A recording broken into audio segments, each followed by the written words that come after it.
30-30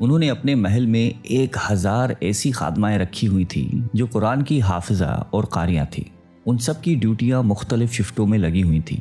چنانچہ ان کے محل سے 24 گھنٹے ان بچیوں کے قرآن پڑھنے کی آواز آ رہی ہوتی تھی۔ ان کا محل قرآن کا گلشن محسوس ہوتا تھا۔ ایک دن ہارون رشید اپنی بیوی کے ساتھ دریا کے کنارے ٹہل رہا تھا کہ ایک جگہ بہلول دانا کو بیٹھے ہوئے دیکھا۔ اس نے کہا السلام علیکم۔ بہلول دانا نے جواب میں وعلیکم السلام کہا۔ ہارون رشید نے کہا کہ بہلول آپ یہاں کیا کر رہے ہیں؟ انہوں نے کہا کہ ریت میں گھر بنا رہا ہوں۔ پوچھا کہ کس لیے بنا رہے ہو؟ جواب دیا کہ جو آدمی اس کو خریدے گا میں اس کے لیے دعا کروں گا کہ اللہ رب العزت ان کے بدلے ان کو جنت میں گھر عطا فرما دے۔ بادشاہ نے کہا کہ بہلول اس گھر کی کیا قیمت ہے؟ انہوں نے کہا کہ صرف 1 دینار۔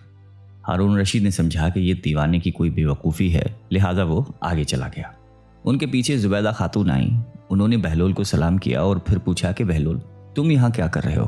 انہوں نے کہا کہ میں ریت پہ گھر بنا رہا ہوں۔ پوچھا کہ کس لیے بنا رہے ہیں؟ بہلول نے جواب دیا کہ جو آدمی اس گھر کو خریدے گا میں اس کے لیے دعا کروں گا کہ اللہ تعالیٰ اس کے بدلے ان کو جنت میں گھر عطا فرمائے۔ انہوں نے پوچھا کہ بہلول اس گھر کی کیا قیمت ہے؟ بہلول نے کہا کہ فقط 1 دینار۔ زبیدہ خاتون نے 1 دینار نکال کر ان کو دے دیا اور کہا کہ میرے لیے دعا کرنا۔ وہ دعا لے کر چلی گئی۔ رات کو جب ہارون رشید سویا تو اس نے خواب میں جنت کے مناظر دیکھے۔ آبشاریں، پھل و پھول وغیرہ دیکھنے کے علاوہ بڑے اونچے اونچے خوبصورت محلات بھی دیکھے۔ ایک سرخ یاقوت کے بنے ہوئے محل پر اس نے زبیدہ کا نام لکھا ہوا دیکھا۔ ہارون رشید نے سوچا کہ میں دیکھوں تو صحیح کہ یہ میری بیوی کا ہی گھر ہے۔ وہ محل میں داخل ہونے کے لیے جیسے ہی دروازے پر پہنچا تو ایک دربان نے ان کو روک دیا۔ ہارون رشید کہنے لگا کہ اس پر تو میری بیوی کا نام لکھا ہوا ہے، لہٰذا مجھے اندر جانے دیجیے۔ دربان نے کہا کہ نہیں، یہاں کا دستور الگ ہے۔ جس کا نام ہوتا ہے اسی کو اندر جانے کی اجازت ہوتی ہے، کسی اور کو اجازت نہیں ہوتی، لہٰذا تم کو داخل ہونے کی اجازت نہیں ہے۔ جب دربان نے ہارون رشید کو پیچھے ہٹایا تو اس کی آنکھ کھل گئی۔ بیدار ہونے پر فوراً خیال آیا کہ مجھے تو لگتا ہے بہلول کی دعا زبیدہ کے حق میں اللہ تعالیٰ نے قبول کر دی ہے۔ پھر اسے خود پر افسوس ہوا کہ میں بھی اپنے لیے ایک گھر خرید لیتا تو کتنا اچھا ہوتا۔ وہ ساری رات اسی افسوس میں کروٹیں بدلتا رہا۔ صبح ہوئی تو اس کے دل میں خیال آیا کہ آج پھر میں اس دریا کے کنارے جاؤں گا۔ اگر آج مجھے بہلول مل گیا تو میں بھی ایک گھر خرید لوں گا۔ چنانچہ وہ شام کو پھر اپنی بیوی کو لے کر چل پڑا۔ وہ بہلول کو تلاش کرتے ہوئے ادھر ادھر دیکھ رہا تھا کہ اچانک اس نے دیکھا کہ بہلول ایک جگہ بیٹھ کر اسی طرح مکان بنا رہے ہیں۔ ہارون رشید نے السلام علیکم کہا۔ بہلول نے کہا وعلیکم السلام۔ ہارون رشید نے پوچھا کہ کیا کر رہے ہو؟ بہلول نے کہا کہ میں گھر بنا رہا ہوں۔ ہارون رشید نے پوچھا کہ کس لیے؟ بہلول نے کہا کہ جو آدمی یہ گھر خریدے گا میں اس کے حق میں یہ دعا کروں گا کہ اللہ تعالیٰ اس کے بدلے اسے جنت میں گھر عطا فرمائے۔ ہارون رشید نے پوچھا کہ بہلول اس گھر کی کیا قیمت ہے؟ بہلول نے کہا کہ اس کی قیمت پوری دنیا کی بادشاہی ہے۔ ہارون رشید نے کہا کہ اتنی قیمت تو میں نہیں دے سکتا۔ کل تو آپ 1 دینار کے بدلے دے رہے تھے اور آج پوری دنیا کی بادشاہت مانگ رہے ہو۔ بہلول دانا نے کہا کہ بادشاہ سلامت، کل بن دیکھے کا معاملہ تھا اور آج دیکھا ہوا معاملہ ہے۔ کل بن دیکھے کا سودا تھا اس لیے سستا مل رہا تھا، آج چونکہ دیکھ کے آئے ہیں اس لیے اب اس کی قیمت بھی زیادہ دینی پڑے گی۔ بہلول دانا ایک مرتبہ قبرستان میں بیٹھے ہوئے تھے کہ کسی نے پوچھا کہ بہلول یہاں کیا کر رہے ہو؟ کہنے لگے کہ ایسے لوگوں کے پاس ہوں کہ ان کی صحبت مجھے تکلیف نہیں دیتی اور اگر ان سے دور رہوں تو یہ میری غیبت نہیں کرتے۔ پوچھنے والے نے دوبارہ کہا کہ مہنگائی بہت بڑھ گئی ہے، اس میں کمی کی دعا کریں۔ کہنے لگے کہ اللہ کی قسم مجھے تو کوئی پرواہ نہیں، چاہے گندم کے 1 دانے کی قیمت 1 دینار ہی کیوں نہ ہو جائے، اس لیے کہ اللہ پاک کا ہم پر حق ہے کہ ہم اس کے حکم کے مطابق اس کی عبادت کریں، اور اللہ پر ہمارا یہ حق ہے کہ وہ اپنے وعدے کے مطابق ہمیں رزق دے۔ جب رزق کی ذمہ داری اللہ پاک نے لی ہے تو مجھے فکر کرنے کی کوئی ضرورت نہیں ہے۔ کہتے ہیں ایک بار شیخ جنید بغدادی رحمۃ اللہ علیہ سفر کے ارادے سے بغداد روانہ ہوئے۔ حضرت شیخ کے کچھ مرید بھی ساتھ تھے۔ شیخ نے مریدوں سے پوچھا کہ تم لوگوں کو بہلول کا حال معلوم ہے؟ لوگوں نے کہا کہ حضرت وہ تو ایک دیوانہ ہے، آپ اس سے مل کے کیا کریں گے؟ شیخ نے جواب دیا کہ ذرا بہلول کو تلاش کیجیے، ہمیں ان سے کام ہے۔ مریدوں نے شیخ کے حکم کی تکمیل کی۔ تھوڑی جستجو کے بعد ایک صحرا میں حضرت بہلول کو ڈھونڈ نکالا اور شیخ کو اپنے ساتھ لے کر وہاں پہنچے۔ شیخ جنید بغدادی جب بہلول کے سامنے گئے تو دیکھا کہ حضرت بہلول سر کے نیچے اینٹ رکھ کر لیٹے ہوئے ہیں۔ شیخ نے سلام کیا تو بہلول نے جواب دے کر پوچھا کہ تم کون ہو؟ شیخ نے جواب دیا کہ میں جنید بغدادی ہوں۔ تو اے ابو قاسم، تم ہی وہ شیخ بغدادی ہو جو لوگوں کو بزرگوں کی باتیں سکھاتا ہے؟ جی ہاں، کوشش ضرور کرتا ہوں، شیخ نے جواب دیا۔ بہلول نے پوچھا کہ اچھا تو تم اپنے کھانے کا طریقہ تو جانتے ہوگے؟ جنید بغدادی نے کہا کہ کیوں نہیں، بسم اللہ پڑھتا ہوں اور اپنے سامنے کی چیز کھاتا ہوں، چھوٹا نوالا بناتا ہوں، آہستہ آہستہ چباتا ہوں، دوسرے کے نوالے پر نظر نہیں ڈالتا اور کھانا کھاتے وقت اللہ کی یاد سے غافل نہیں ہوتا۔ پھر دوبارہ کہا کہ جو لقمہ بھی کھاتا ہوں الحمدللہ کہتا ہوں، کھانا شروع کرنے سے پہلے ہاتھ دھوتا ہوں اور فارغ ہوتے ہی ہاتھ دھوتا ہوں۔ یہ سن کر بہلول اٹھ کر کھڑے ہوئے اور اپنا دامن شیخ کی طرف جھڑک دیا۔ پھر ان سے کہا کہ تم تو انسانوں کے پیر و مرشد بننا چاہتے ہو اور یہ حال ہے کہ اب تک کھانے پینے کا طریقہ بھی نہیں جانتے۔ یہ کہہ کر بہلول نے اپنا راستہ لے لیا۔ شیخ کے مریدوں نے کہا کہ یا حضرت، یہ شخص تو دیوانہ ہے۔ ہاں دیوانہ تو ہے، مگر اپنے کام کے لیے ہوشیاروں کے بھی کان کاٹتا ہے۔ اس سے سچی بات سننا چاہیے، آؤ اس کے پیچھے چلے۔ بہلول ایک ویرانے تک پہنچ کر ایک جگہ بیٹھ گیا۔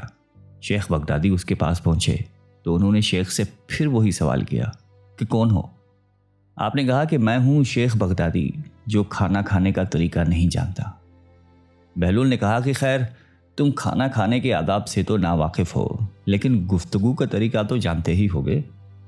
شیخ نے جواب دیا کہ جی ہاں، جانتا تو ہوں، ہر ایک بات ایک اندازے کے مطابق کرتا ہوں، بے موقع اور بے حساب نہیں بولتا، سننے والوں کی سمجھ کا اندازہ کر کے خلق خدا کو اللہ اور رسول کے احکام کے بارے میں بتاتا ہوں۔ یہ خیال رکھتا ہوں کہ اتنی باتیں نہ کہوں کہ لوگ مجھ سے بیزار ہو جائیں۔ باطنی اور ظاہری علوم کے نقطہ نظر میں رکھتا ہوں۔ اس کے ساتھ گفتگو کے آداب سے متعلق کچھ اور باتیں بھی بیان کیں تو بہلول نے کہا کہ کھانا کھانے کے آداب تو ایک طرف، تمہیں تو بات کرنے کا بھی ڈھنگ نہیں آتا۔ پھر شیخ سے منہ پھیر کر ایک طرف چل دیے۔ مریدوں سے خاموش نہ رہا گیا اور انہوں نے کہا کہ یا حضرت، یہ شخص تو دیوانہ ہے، آپ دیوانے سے بھلا کیا توقع رکھتے ہیں؟ حضرت جنید بغدادی نے کہا کہ مجھے تو اس سے ابھی اور کام ہے، تم لوگ نہیں سمجھ سکتے۔ اس کے بعد شیخ نے پھر بہلول کا پیچھا کیا۔ بہلول نے رک کر پیچھے مڑ کر دیکھا اور کہا کہ تمہیں کھانا کھانے اور بات کرنے کے آداب نہیں معلوم، سونے کا طریقہ تو تمہیں معلوم ہی ہوگا۔ شیخ نے کہا کہ جی ہاں، معلوم ہے، جب میں عشاء کی نماز اور درود و وظائف سے فارغ ہو جاتا ہوں تو سونے کے کمرے میں چلا جاتا ہوں۔ یہ کہہ کر شیخ نے سونے کے وہ آداب بیان کیے جو انہیں بزرگان دین کی تعلیم سے حاصل ہوئے تھے۔ بہلول نے کہا کہ معلوم یہ ہوتا ہے کہ تم کو سونے کے آداب بھی نہیں آتے۔